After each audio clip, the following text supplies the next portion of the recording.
사장 자리를 걸었어요. 태풍의 입에서 나온 이 말에 오미선의 얼굴이 하얗게 질렸습니다. 뭐라고요? 지금 뭐라고 했죠? 사장 자리를 걸었다고요? 뭐라고? 뭘 걸어요? 뭘 걸어요? 사장을 걸어? 아, 그게 무슨 말이에요, 진짜. 미선의 목소리가 떨렸습니다. 태풍은 표상선으로 찾아가 표바코에게 제안을 했었어요. 대금 만기일까지 차용증을 찾으면 35억을 받아내고 못 찾으면 태풍 상사 사장 자리를 표바코에게 넘긴다는 조건이었습니다. 그 조건 그대로 대금 만기일 날 차용증은 표바코에게 넘기는 걸로 했고, 만약 그렇게 못하면 나중에 빌어도 소용없다는 게 표바코의 말이었어요. 아니, 그렇다고 아무것도 안 하고 부도를 맞을 순 없잖아요. 태풍이 담담하게 말했습니다. 하지만 그의 손은 미세하게 떨리고 있었어요. 그리고 회사 입장에서 보면 그게 제일 무난해요. 나 하나 나가는 게 뭐가 무난해요? 미선이 소리쳤습니다. 그녀의 눈에는 눈물이 가득했어요. 아니, 그걸 뭐 그렇게 해놓고선 뭐 또 속 편하게 떠나요? 약속했잖아요. 태풍이 조용히 말했습니다. 미선은 순간 멍해졌어요. 약속이라니요? 태풍의 머릿속에 그날의 기억이 떠올랐습니다. 조달청 계약이 거의 성사될 것처럼 보이던 어느 날 밤, 태풍은 직원들에게 물었었어요. 이번 입금되면 다들 뭐 하고 싶으세요? 구명관이 밝게 웃으며 대답했습니다. 회관이 어떨까요? 장수회관 꽃등심으로. 고마진도 신이 나서 거들었어요. 오고 가는 현찰 속에 피어나는 마음이죠. 그때 미선이 조용히 하지만 진심을 담아 말했었습니다. 저는 우리 원래 사무실이요. 자리도 그립고 그리워요. 그 말을 들은 태풍의 가슴이 뭉클했었어요. 미선뿐만 아니라 모두가 원래 자리로 돌아가고 싶어 했었죠. 아버지 강진영이 평생을 일군 그 사무실 햇살이 잘 들어오던 그 자리로요. 그날 약속했잖아요. 돈 벌면 제일 먼저 우리 사무실로 돌아가기로. 태풍의 목소리에는 간절함이 담겨 있었습니다. 미선은 더 이상 아무 말도 할 수 없었어요. 그녀도 그 약속을 기억하고 있었으니까요. 너 차용증? 미선이 떨리는 목소리로 물었습니다. 아, 우리 아버지가 차를 제일 좋아했거든요. 그래서 혹시라도 있을까봐. 태풍이 아버지 강진영의 낡은 승용차를 가리켰습니다. 차는 회사 주차장 구석에 덩그러니 놓여 있었어요. 아버지가 돌아가신 후로 아무도 손대지 않았던 차였습니다. 못 찾으면 어떻게 되는데요? 얼마 안 남았잖아요. 미선의 목소리에는 불안이 가득했습니다. 만기일까지 남은 시간은 단 사흘. 72시간이었어요. 그렇게 되면 사장 자리를 줘야 돼요. 태풍의 말에 미선은 주저앉고 싶었습니다. 어떻게 이럴 수가 있죠? 아버지가 평생을 바쳐 일군 회사를 강진영 사장님이 그토록 아꼈던 태풍 상사를 그렇게 쉽게 내줄 수 있단 말인가요? 그날 밤 태풍과 미선은 아버지의 차를 샅샅이 뒤졌습니다. 운전석, 조수석, 뒷좌석, 트렁크, 심지어 본의당까지 모두 확인했어요. 하지만 차용증은 보이지 않았습니다. 두 사람은 지쳐서 차 옆에 주저앉았어요. 진짜 없는 건가? 태풍이 힘없이 중얼거렸을 때 미선의 휴대폰이 울렸습니다. 배송 중이었어요. 미선 씨, 큰일 났어요. 왜? 무슨 일인데? 우리 아빠가요. 배송 중의 목소리가 울먹이고 있었습니다. 태풍과 미선은 급히 배송 중의 집으로 달려갔어요. 배송 중의 아버지는 작은 전자부품 공장을 운영하고 있었습니다. 하지만 도착해보니 공장 문 앞에 은행 압류 딱지가 붙어 있었어요. 송중아, 무슨 일이야? 태풍이 다가가자 배송중이 울먹이며 말했습니다. 은행에서 대출금 회수 통보가 왔대요. 이번 주까지 못 갚으면 공장 문 닫아야 한대요. 공장 안으로 들어가자 배성중의 아버지가 바닥에 주저앉아 있었습니다.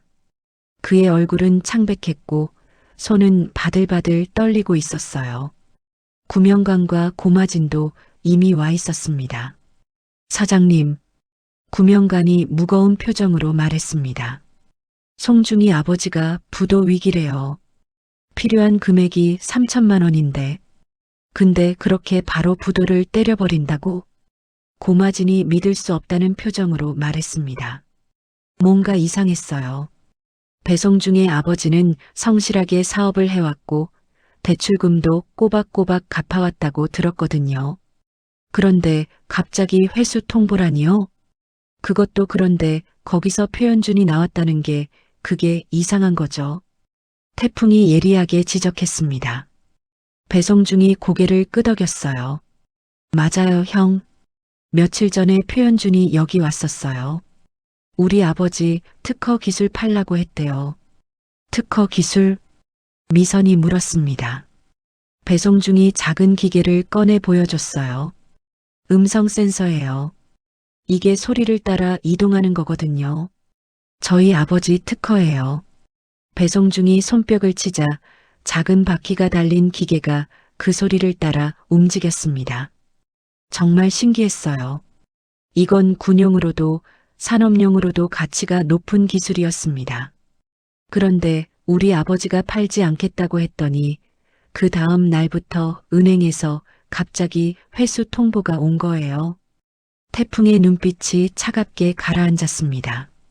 이건 명백한 표박호와 표현준의 음모였어요. 특허를 빼앗기 위해 일부러 부도 위기로 몰아넣은 거였죠. 우리가 도와드려야 해요.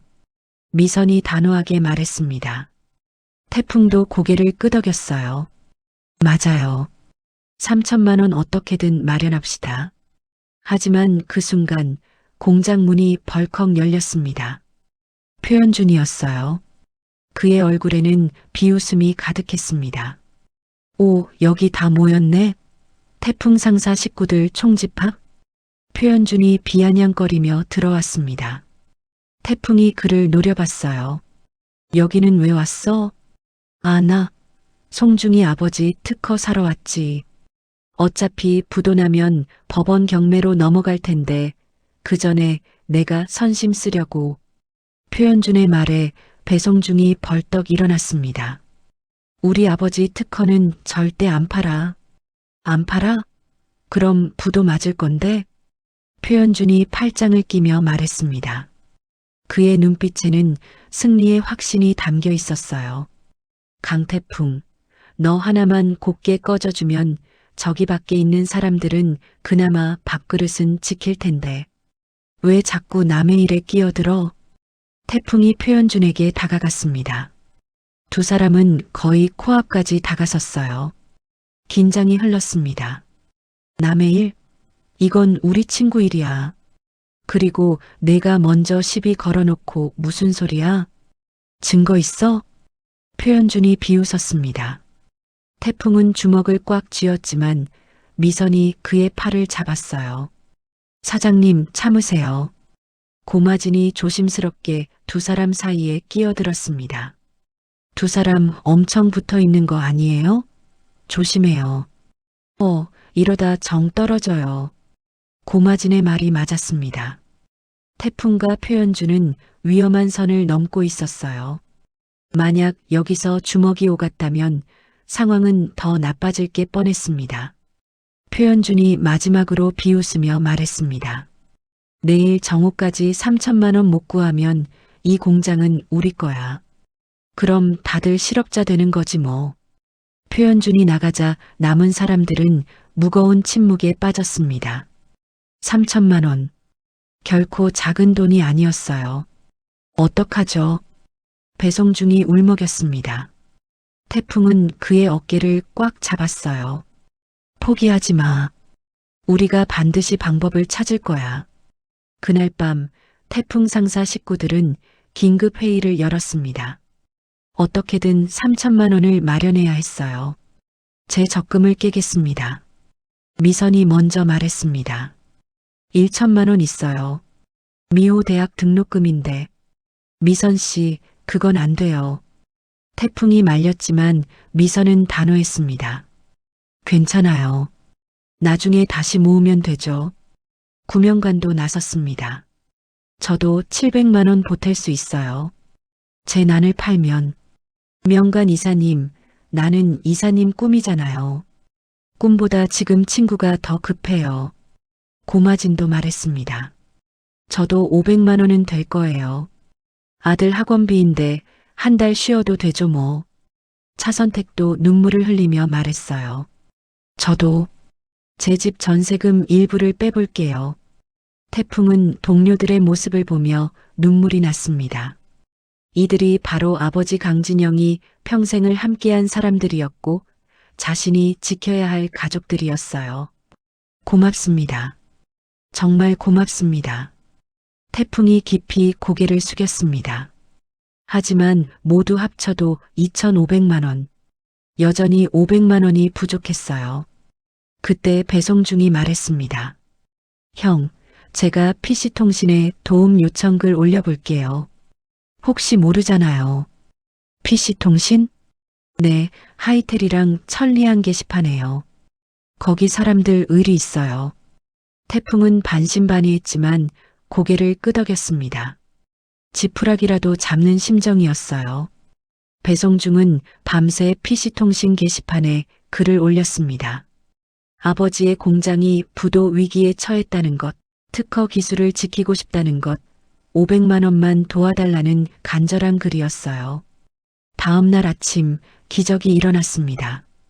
배송중의 글을 본 PC통신 유저들이 십시일반으로 돈을 보내온 거예요.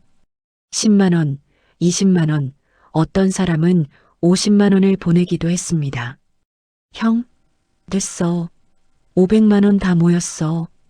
배송중이 환호성을 질렀습니다. 태풍은 모니터 화면을 바라보며 눈물을 흘렸어요. 얼굴도 이름도 모르는 사람들이 순수한 마음으로 자신들을 도와준 거였습니다. 사람들이 우리를 도와준 거예요? 미선도 울먹였습니다. 태풍은 모니터 속 댓글들을 하나하나 읽으며 다짐했어요. 이 은혜 평생 잊지 않겠습니다. 정오가 되기 직전 태풍은 배송중의 아버지와 함께 은행으로 달려갔습니다. 3천만 원을 입금하고 부도를 면했어요. 배송중의 아버지가 태풍의 손을 꽉 잡았습니다. 고맙습니다. 정말 고맙습니다. 아니에요. 당연한 일했을 뿐이에요. 하지만 태풍의 마음은 여전히 무거웠습니다. 송중래 공장은 살렸지만 정작 자신의 회사는 위태로웠으니까요. 차용증을 찾지 못하면 만기 일에 태풍 상사는 표박호의 손에 넘어갑니다. 그날 저녁 태풍은 혼자 아버지의 차로 돌아왔습니다. 마지막으로 한 번 더 찾아보기로 했어요. 핸들을 잡고 시트를 들추고 선바이저를 내려보고 그러다 문득 핸들 커버가 낡아서 벗겨진 것을 발견했습니다. 아버지, 혹시? 태풍은 조심스럽게 핸들 커버를 벗겼습니다. 그리고 그 안쪽에서 작은 봉투를 발견했어요. 손이 떨렸습니다. 천천히 봉투를 열자 거기에는 차용증이 들어 있었습니다. 찾았다. 아버지, 찾았어요. 태풍의 눈에서 뜨거운 눈물이 흘러내렸습니다. 35억 원짜리 차용증. 표박호가 강진영에게 빌린 돈에 대한 명백한 증거였어요. 이제 반격할 수 있는 무기를 손에 넣은 거였습니다. 태풍은 차용증을 꽉 쥐며 하늘을 올려다봤습니다. 아빠, 기다려줘. 나 절대 포기하지 않을 거야. 이제 우리가 이길 차례야. 하지만 태풍은 아직 몰랐습니다. 표현준이 마지막 승부수를 준비하고 있다는 걸요. 그리고 그 승부수가 태풍 상사를 완전히 뒤흔들 거라는 것도요. 위기에 빠진 송중래 공장을 도우려던 태풍 상사 식구들. 하지만 오히려 태풍은 지금까지 경험하지 못한 최악의 상황에 빠져들고 있었습니다.